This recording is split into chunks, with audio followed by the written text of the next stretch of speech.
remove the air box by disconnecting these two 8mm hose clamps.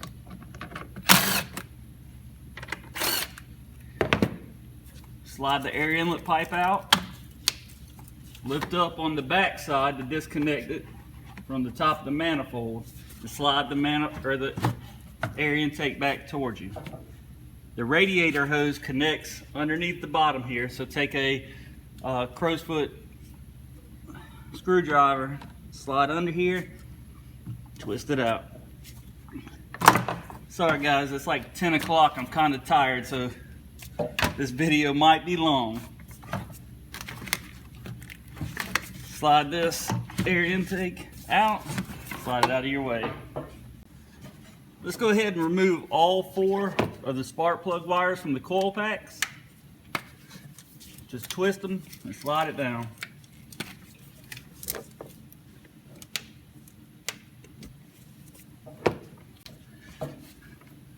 Remove the 2 heater core hoses from this bracket. Slide them out of your way. Let's go ahead and remove that bracket. It's a 10mm bolt, or excuse me, nut. Slide it right off. Once you have that done, let's go ahead and disconnect the main connector to the coil packs. Next, let's go ahead and disconnect the wiring harness from the coil pack bolts or studs. I'm going to slide up on them just to get them out of our way. And then let's go ahead and remove the bolts.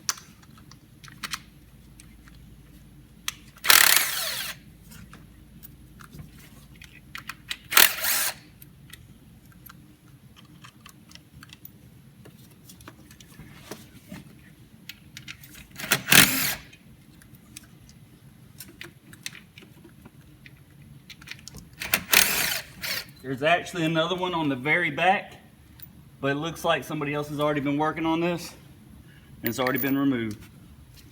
Once you have all those bolts out, let's go ahead and slide the coil pack up. Move it out of our way.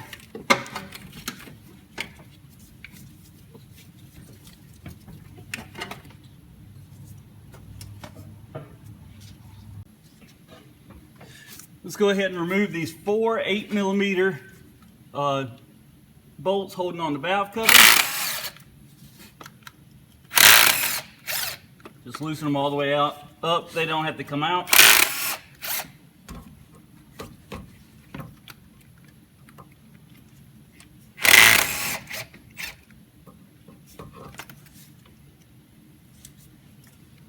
Once you have that done, let's go ahead and disconnect this air inlet connector here. Just slide that up, get it out of our way. Let's go ahead and remove our valve cover. Just grab on the oil neck here, slide it back and up towards you.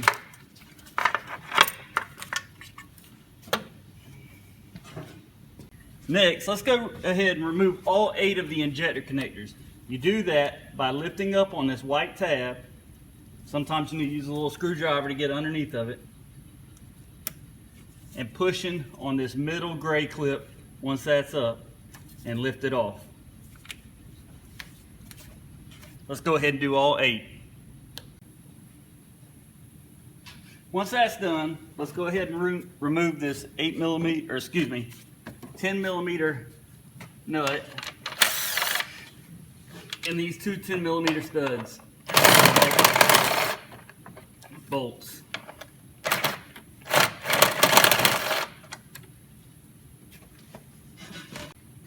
Take a 10mm wrench and get this last bolt.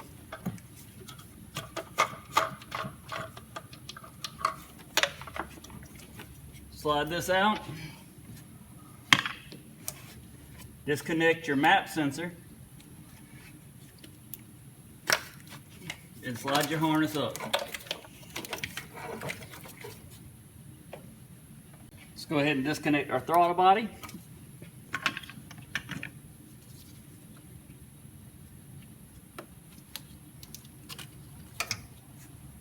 And our alternator connector.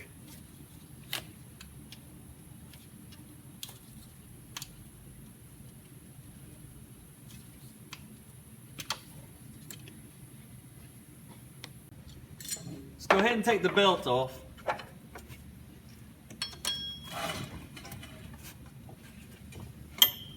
With the negative cable disconnected from the battery, let's go ahead and disconnect this 10 on the back of the alternator.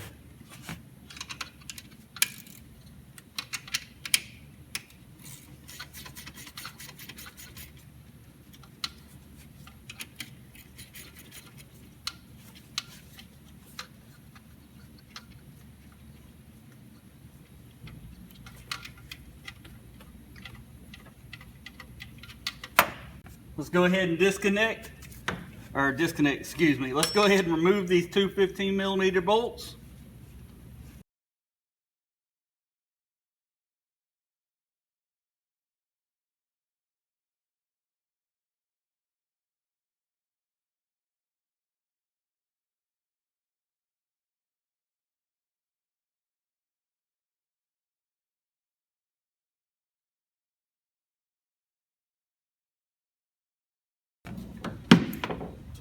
Slide these two bolts out.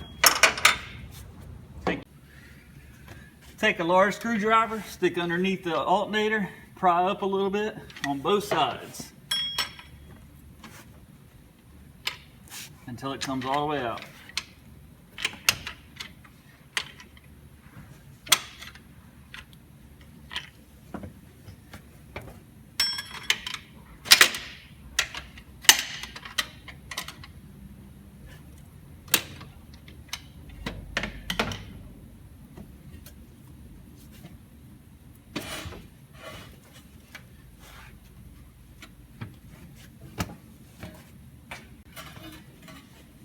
Let's go ahead and disconnect the harness for the purge solenoid. And disconnect the hose by pushing the white clip up and sliding it towards the back of the vehicle.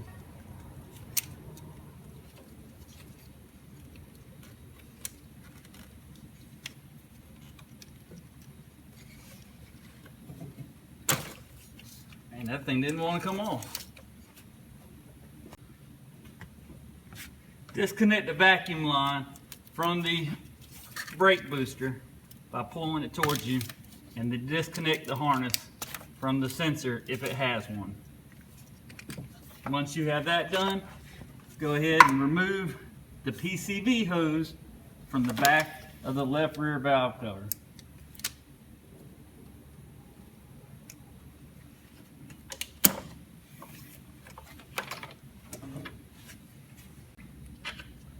Let's go ahead and disconnect the fuel line. You'll need a set of fuel line tools. You can pick this up from your local parts store. You can pick it up on Amazon for about 10 bucks, 12 bucks. Slide your screwdriver underneath the retaining clip. Slide it up and out. Pull the hose towards you. Take your hose tool. Slide it on the line, slide it into the hose, slide the hose back, off the line, off the rail, excuse me. Once you have that done, there are 5 8mm bolts that hold this intake down. There's 1, 2, 3, 4, 5 on this side, and 1, 2, 3, 4, 5 on this side. Let's go ahead and remove all 10 of these 8mm bolts. Once all those manifold bolts are loose, you don't actually have to remove them out. Sometimes they can be aggravating to get out. You can remove them if you want to. Slide the harness out of your way. Pick up on the intake and slide it towards you.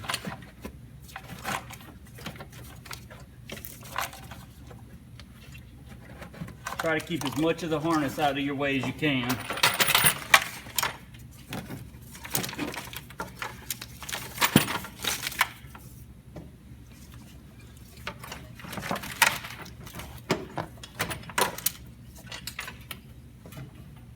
Once you have the intake out, I really recommend taking a shop vac and vacuuming all this, as much of this trash out as you can. I know some people blow it, but I always feel like if I blow it, something's going to get down in the intake. So like I said, I always recommend using a shop vac to vacuum as much of this out as you can.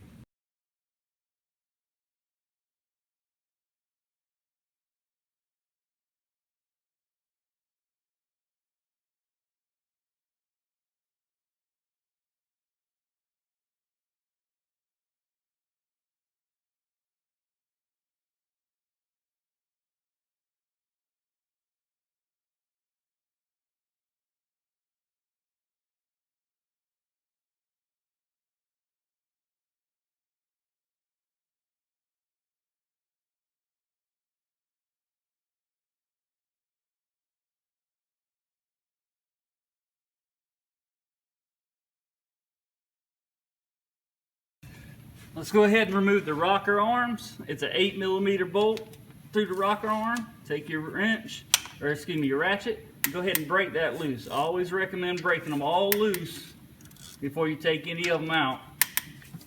Especially if you're going to use air tools, because they like to round off if you're going to use an air tool. I also don't recommend using anything above a 6-point on these.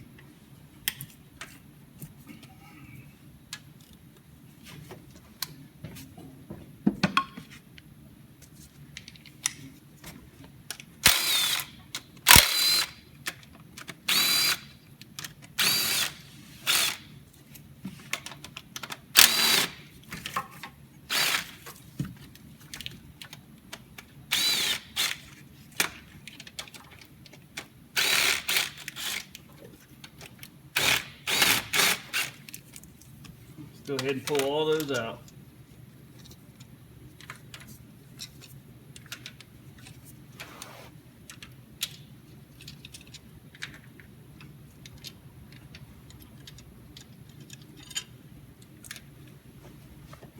Once you're done with that, let's go ahead and remove the rocker arm valve guide.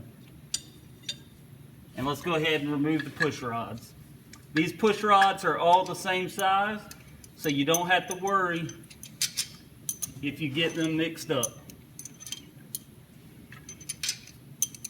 Another thing I recommend doing while you have them out is put them on a flat surface like a table and roll them. That way you can see if they have any kind of bend or any kind of warp to them. Let's go ahead and remove the plug wires.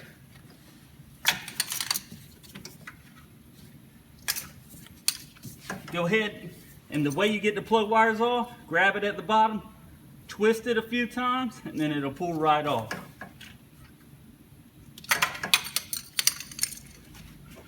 This back one is kind of a pain. It's what I call getting into the job.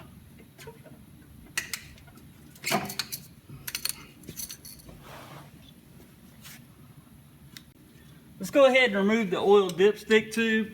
There's actually a 15mm bolt right here. I thought I was recording, but it wasn't recording, so I already got that 15mm removed. You can pull on this thing and it will not come out, or you might fight it for 20 minutes. The easy way to do it, come in behind the bracket and just ease up on it and it'll slide right out. Next, we want to go ahead and take the exhaust manifold loose. I've already taken the bolts loose at the bottom. I didn't want to have to move the camera around so much to get that. So let's go ahead and remove them. There's 6 of them. They look like this bolt here. 1, 2, 3, 4, 5, 6. Just take a 13mm ratchet wrench is the quickest way to do it, because that last one's going to be a pain in the behind. Let's go ahead and remove all 6 of these 13mm.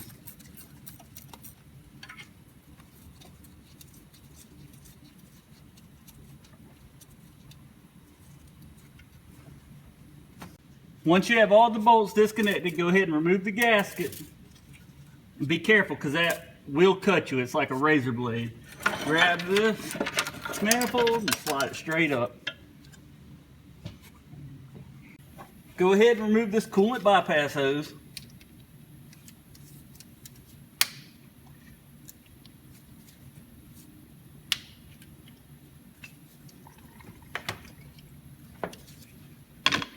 and remove the two 10 millimeters holding the pipe down.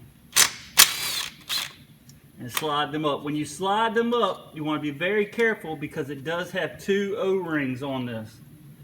You want to make sure you bring the O-rings with you. Because when you install your new O-rings, if the old O-rings are still on there, it will leak. Alright, let's go ahead and remove the head. There are 10 15 millimeter bolts in this head and 5 10 millimeter bolts. I'm going to go ahead and remove the 15 millimeter bolts first. When you remove these bolts, it does have coolant in the coolant system and it will leak. So make sure you have something to catch it underneath if you don't want it to get on the concrete or your carport.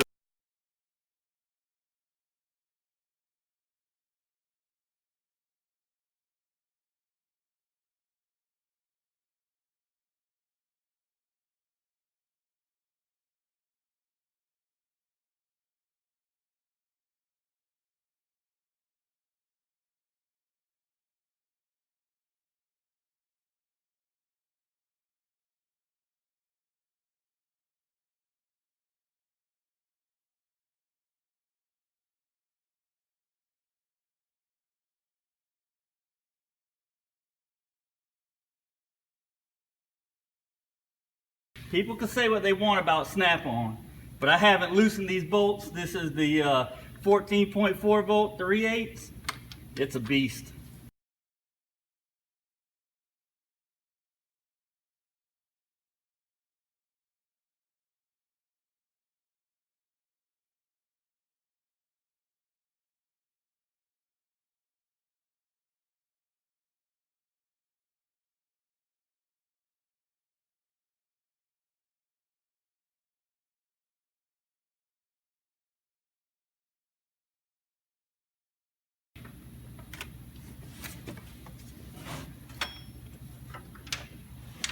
All right, let's go ahead and move the 10s.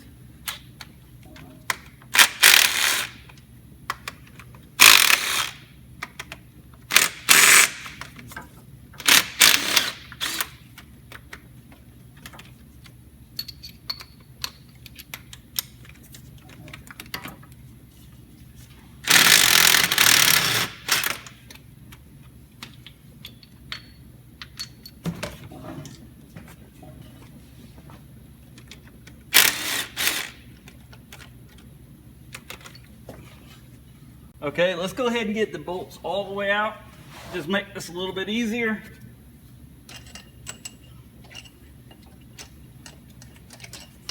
You're not going to reuse these head bolts. You want to replace all these head bolts.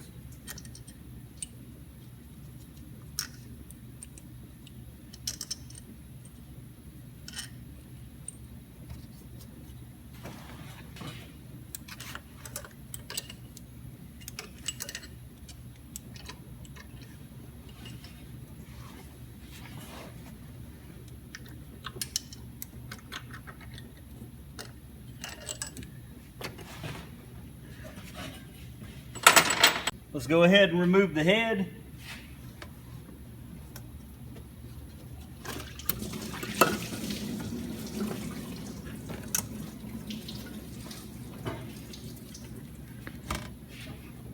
Let's remove the head gasket. Please be careful when removing this head gasket. It is a razor blade. Okay, your lifters are under these lifter guides. There's two 10 millimeter bolts holding each one of these down. Go ahead and take those 10s out. Grab this lifter guide. You're going to be replacing these guides as well. These are your active lifters, your 4 and your 6.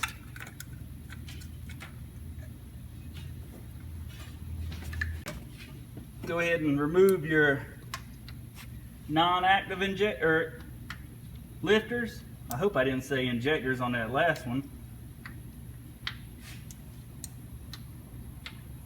Because you're going to want to put these all back together at the same time.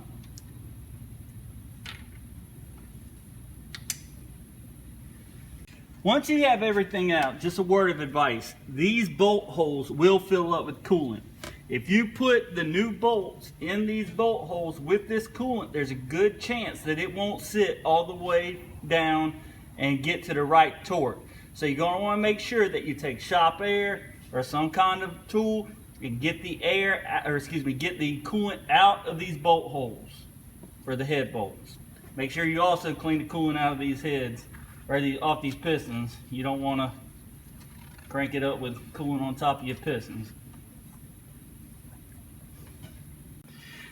The reason that I'm doing this job is because I had a skip on the number 6 cylinder. The reason I had a skip on the number 6 cylinder is because this AFM lifter is collapsed. You can see the difference between this lifter and this lifter. This is a good lifter and this is a bad lifter, a collapsed lifter. It was causing a skip on the number 6 cylinder. I'll be replacing this number 6 AFM lifter, and I'm also going to replace the V-loom, just in case it's a problem with the V-loom controlling it and causing it to collapse. When installing the new lifters in the guide, these AFM lifters have a slot on them, and they'll only go into the lifter guide one way. So go ahead and slide these lifters in.